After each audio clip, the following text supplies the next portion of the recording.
Hello बच्चों, let's see this question. The question says, what do you learn about the Kurgi hospitality and valor from Lokesh Abrol's account? Or how have the Kurgis contributed to Indian army? Or the people of Kurg are full of valor? Discuss. Or the people of Kurg have a tradition of courage and bravery. How has it been recognized in modern India? तो बच्चों, question में हमसे ये पूछा जा रहा है कि आपने इस चैप्टर को पढ़ के कुर्गी की हॉस्पिटैलिटी के बारे में, मतलब उनकी मेहमान नवाजी के बारे में और वीरता के बारे में क्या क्या समझा लोकेश एब्रॉल के हिसाब से, या फिर कुर्गीज ने इंडियन आर्मी में किस तरीके से कंट्रीब्यूट किया, या फिर कुर्गीज जो हैं वो एकदम वीरता से भरपूर हैं, ये डिस्कस करें, या फिर कुर्ग के पीपल का जो ट्रेडिशन है वो करेज और ब्रेवरी है और ये मॉडर्न इंडिया में कैसे रिकग्नाइज किया गया। Here the key concept is Coorgi hospitality and valour, Coorg के लोगों का मेहमान नवाजी और वीरता। Lokesh Abrol's account tell us that the Kurgi homes have tradition of hospitality.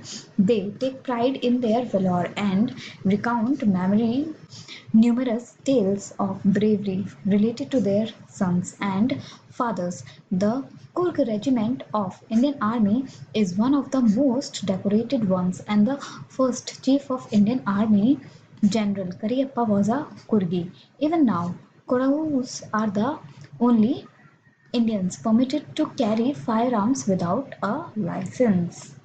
तो बच्चों, लोकेश एब्रॉल के हिसाब से जो उन्होंने हमें बताया इस चैप्टर में कि कुर्गी के लोगों का जो ट्रेडिशन है वो मेहमान नवाजी है, हॉस्पिटैलिटी है। वो बहुत अच्छे से कोई भी आता है उनको अच्छे से ट्रीट करते हैं और वो कभी भी पीछे नहीं हटते जब उन्हें अपनी वीरता की और अपने पुरखों की वीरता को रिकाउंट करना होता है या याद करना होता है। और जो कुर्गी रेजिमेंट है इंडियन आर्मी में, वो एक सबसे ज़्यादा डेकोरेटेड रेजिमेंट है। और कुर्ग रेजिमेंट का ये भी कंट्रीब्यूशन है कि उसने इंडियन आर्मी को पहला चीफ ऑफ इंडियन आर्मी दिया, जो थे जनरल करियप्पा। और अभी भी जो कोरावूज हैं वो इंडिया में एकमात्र ऐसे लोग हैं जो फायर आर्म्स को कैरी कर सकते हैं बिना लाइसेंस के। I hope you understood it well. Best of luck. Thank you.